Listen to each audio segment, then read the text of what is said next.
अस्सलाम वालेकुम स्टूडेंट्स, आज हम first year physics chapter number 1 measurement के SLO base important questions solve करेंगे। कुछ क्वेश्चंस तो इजी हैं, कुछ थोड़े से समझाने वाले क्वेश्चंस हैं, तो वो क्वेश्चंस पे टाइम लगाएंगे जो थोड़े से समझाने वाले हैं, और जो क्वेश्चंस इजी हैं या जिनके आंसर बुक में हैं तो वो उनसे हम सिर्फ गो थ्रू हो जाएंगे। तो फर्स्ट क्वेश्चन है हमारे पास, find the uncertainty in weight of body if mass is 10 kilogram with an uncertainty of 5%। कि हमें बॉडी का मास दिया हुआ है, मास से तो हम इजीली वेट निकाल लेते हैं, लेकिन हमें वेट की अनसर्टेनिटी बतानी है कि जब मास में 5% अनसर्टेनिटी हो तो किस तरह फाइंड करेंगे। डाटा में हमें मास गिवन है 10 kg विद 5% अनसर्टेनिटी। अब यहाँ हमें परसेंटेज अनसर्टेनिटी गिवन है, तो इसलिए यूनिट हम बेस्ट एस्टीमेट के साथ लिखते हैं। वेट फाइंड करना है।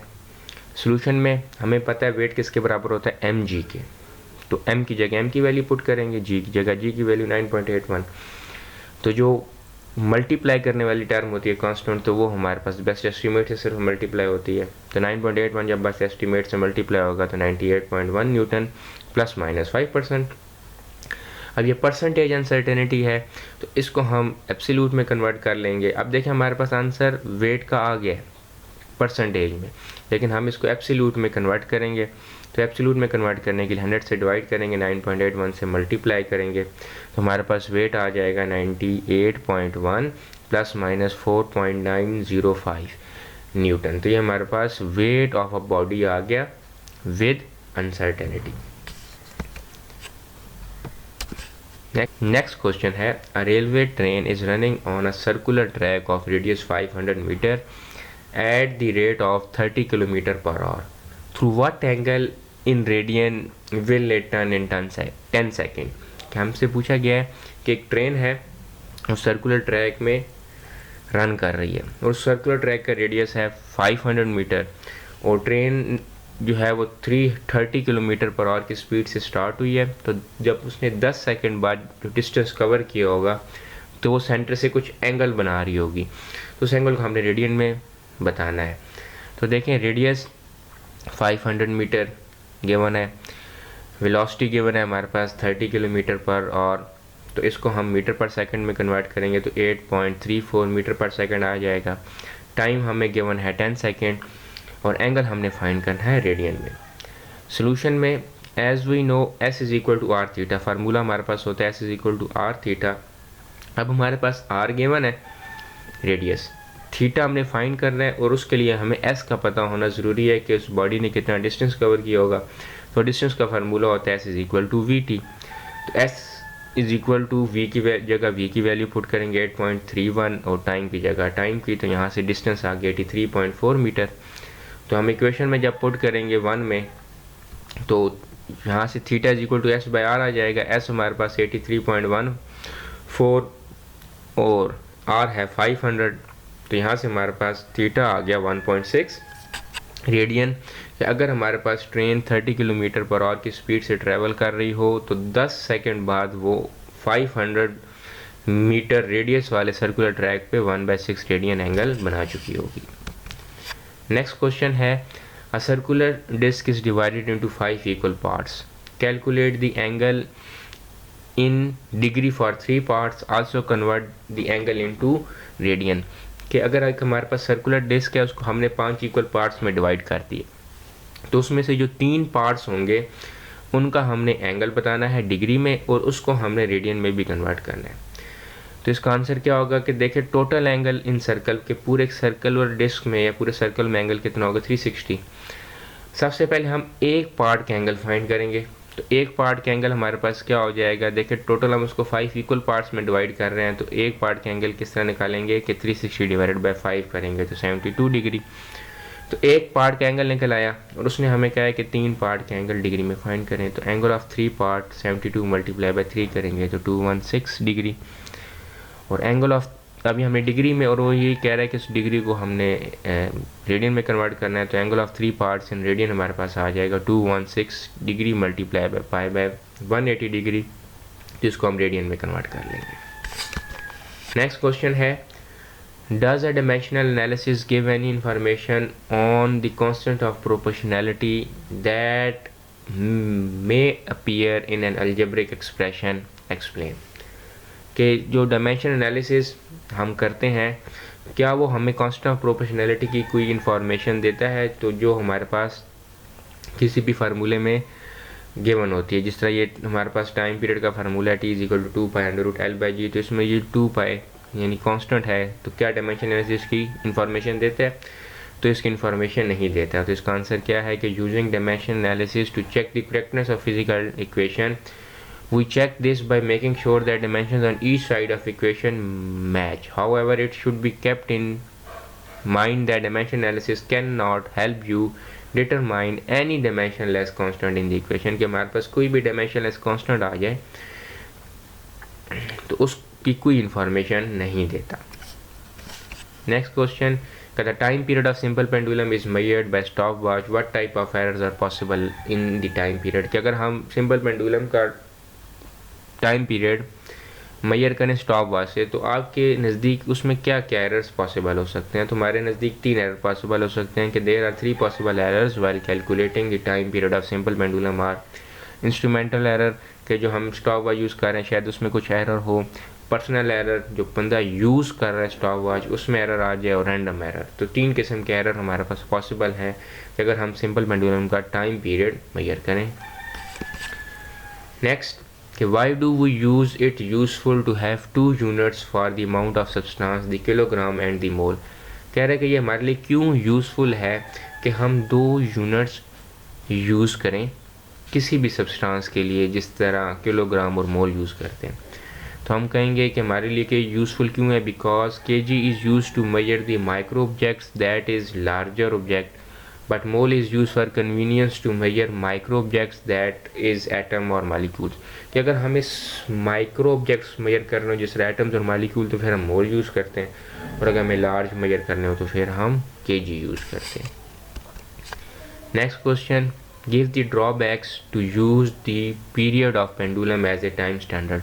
कि टाइम स्टैंडर्ड के लिए हम वॉच जिस तरह क्लॉक यूज़ करते हैं, तो उसके अलावा अगर हम सिंपल पेंडुलम यूज़ करें तो हमारे पास क्या ड्रॉबैक्स होंगे? तो हम कहेंगे कि the swing of a pendulum can not be used as a time unit because the time of for one complete swing यानी time period depends upon the length and slight degree on amplitude that may change. कि हमारे पास जो simple pendulum है उसको हम time period as a standard time इसलिए use नहीं कर सकते क्योंकि वो एक लेंथ पे डिपेंड करता है, और दूसरा वो हमारे पास एम्पलीट्यूड पे डिपेंड करता है और ग्रेविटी पे भी डिपेंड करता है, जो जगह टू जगह वेरी करती है हमारे पास।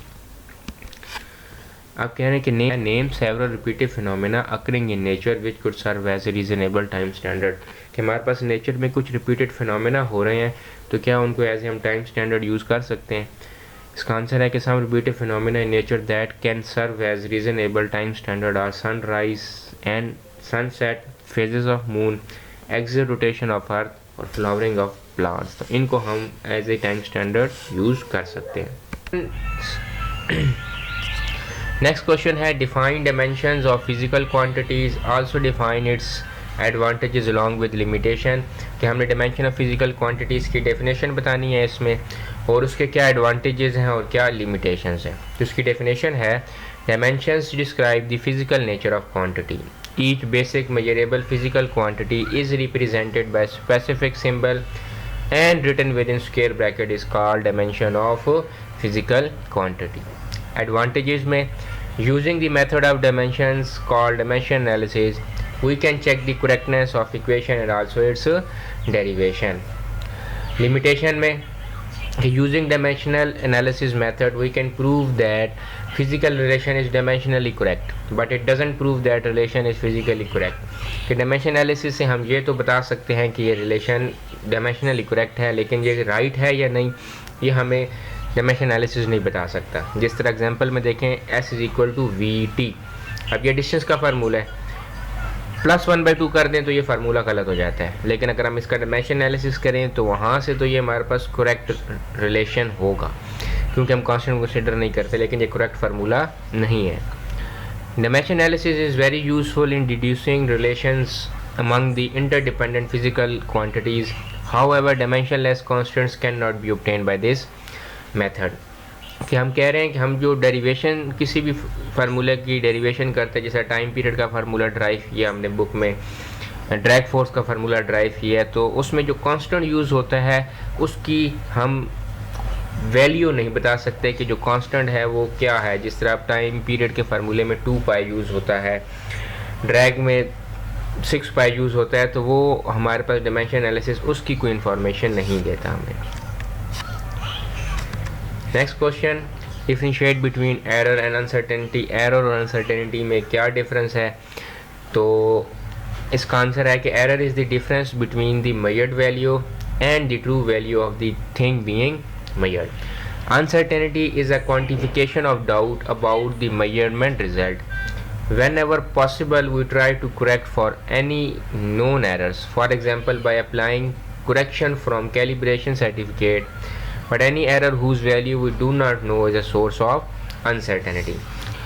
सिंपल अल्फाज में अगर हम एरर और अनसर्टेनिटी का डिफरेंस जानना चाहते हैं, तो एरर हमारे पास होता है डाउट इन मेजरमेंट, के मेजरमेंट में अगर हमें कोई डाउट है या शक है।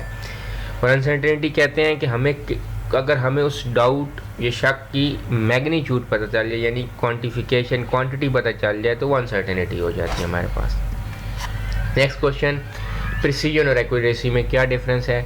तो प्रिसीजन की डेफिनेशन है कि in measurements the term precision describe the degree of exactness with which a measurement is made and stated.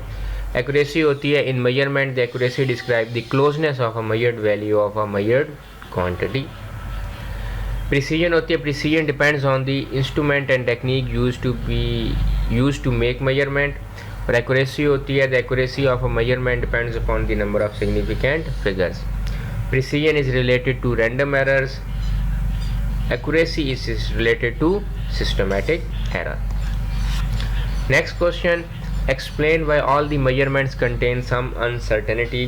कि हम कोई भी मेजरमेंट कर लें उसमें कुछ ना कुछ अनसर्टेनिटी होती है, इसकी क्या रीज़न है? तो इसकी रीज़न ये है कि all measurements have a degree of uncertainty regardless of precision and accuracy. This is caused by 2 factors, the limitation of measuring instrument यानी systematic error and the skill of experimenter making the measurement. Next question, why is it important to have a standard system of unit. ये क्यों ज़रूरी है हमारे लिए standard system of unit का? तो इसका आंसर है, it is important to have a standard system of units to express their measurement in a uniform manner. Having a standard of measurement for a certain quantity helps in avoiding confusion and promote universality in describing data. कि हमारे पास standard system of unit इसलिए ज़रूरी है कि एक तो हमारे पास uniform manner आ जाए सब यूनिट्स में, सब क्वांटिटीज़ में, और दूसरा कि हमारे पास किसी भी क्वांटिटी में कोई कन्फ्यूजन ना आए और ओवरऑल दी वर्ल्ड उसका डाटा हम इजीली सारों को बता सकें। नेक्स्ट क्वेश्चन के define the number pi and show that 2 pi radian is equal to 360 degree. के पाई हमारे पास क्या होता है और 2 पाई रेडियन में 360 डिग्री होते हैं, ये हमने शो करना है। सबसे पहले हम पाई डिफाइन कर देते हैं। The number pi is defined as the circumference of a circle divided by the diameter of the same circle. कि अगर हम किसी भी सर्कल के सर्कमफेरेंस को उसके डायमीटर से डिवाइड कर दे तो हमारे पास जो नंबर आता है उसे हम पाई कहते हैं। अब हमने प्रूव करना है कि 2 पाई रेडियन हमारे पास 360 के बराबर होता है। तो the angle suspended by the circumference eight the centre of a circle in 1 complete revolution is 360 degree. The number of degree in 1 revolution is equal to 360 degree, whereas the number of radian in 1 revolution is circumference of circle divided by radius of same circle. The number of radian in 1 revolution हमारे पास किसके बराबर हो जाएगी? 2 pi radian divided by r करेंगे तो r से cancel 2 pi radian. तो अगर हम इक्वेशन 1 और इक्वेशन 2 को कंपेयर कर दें तो वहाँ से हमारे पास प्रूव हो जाता है कि 2 पाई रेडियन 360 डिग्री के बराबर है। और अगर हम 1 रेडियन फाइंड करना चाहें तो 57.3 डिग्री। तो आपको प्रूफ में वो 2 pi radian is equal to 360 degree के बजाय 1 radian is equal to 57.3 degree भी पेपर में दे सकता है। Next question, differentiate between radian and steradian के रेडियन और स्टे रेडियन में क्या डिफरेंस है। तो ये इजी हमारे पास क्वेश्चन है, बुक में भी इसका आंसर्स गिवन है कि रेडियन हमारे पास क्या होता है कि 1 radian is the angle suspended at the centre of circle by an arc with the length equal to the radius of circle. और स्टे रेडियन की डेफिनेशन ये है कि radian is defined as the angle subtended at the centre of sphere by an area of its surface equal to the square of the radius of that sphere. Radian is the plane angle, stay radian is the solid angle. A circle contain 2 pi radian, a sphere contain 4 pi radian. अब यहाँ पे है ना कि radian plane angle है और stay radian solid angle, तो इसका मतलब है कि रेडियन हम 2D में मेजर करते हैं और स्टे रेडियन को हम 3D में मेजर करते हैं।